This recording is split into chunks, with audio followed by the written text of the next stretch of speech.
যদি আমরা আল্লাহ নবীর ক্ষুদ্র থেকে ক্ষুদ্র, ছোট থেকে ছোট সুন্নতের উপর আমল যদি করি, আল্লাহ প্রদত্ত যত ফারায়েজ, যত ফরজ সমূহ আল্লাহ আমার উপর আপনার উপর ফরজ করেছেন, এই ফরজগুলো আমাদের থেকে কি ছুটবে না। কথা ঠিক না ঠিক?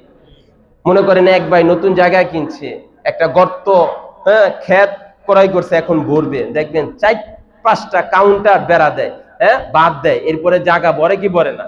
আমার যারা বলগেটের ব্যবসায়ী ভাইয়েরা আছে আরো ভালো জানে, আমরা যারা এই দেশের নাগরিক আর ভালো মতো বুঝি, তাহলে 4-5টা বেড়া দিয়ে এরপরে জায়গা ভরে, উদ্দেশ্যটা কি, যেন তার ভরাটকৃত জায়গার মাটি আরেকজনের জায়গায় চলে না যায়। এটাই সারসংক্ষেপ।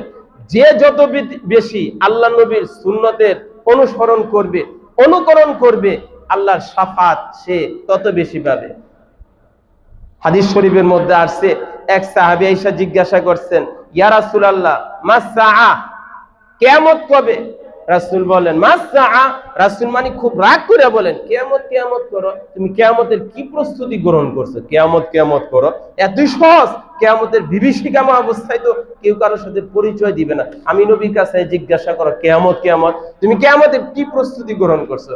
সরল সোজা সাহাবী ছিলেন, বলছেন ইয়া রাসূলুল্লাহ কোনো প্রস্তুতি গ্রহণ করি নাই, ইন্নী উহিব্বুল্লাহ ওয়া রাসূলাহু, আমার শুধু সামান্য এতটুকু প্রস্তুতি আছে, আমি আমার এই অন্তর দিয়া আল্লাহ এবং আল্লাহর রাসূলকে মহব্বত করি। সুবহানাল্লাহ বলেন।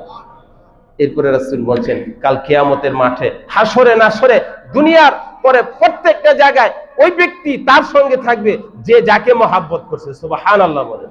এই জন্য আমরা যদি প্রত্যেকটা জায়গায় প্রত্যেকটা সময় যদি আল্লাহ নবীর মহব্বতের বহিঃপ্রকাশ দেখাইতে পারি, আল্লাহ নবীর ভালোবাসার নিদর্শন দেখাইতে পারি, কাল কিয়ামতের মাঠে আমার হাসর নাসর আল্লাহ নবীর সাথে হবে।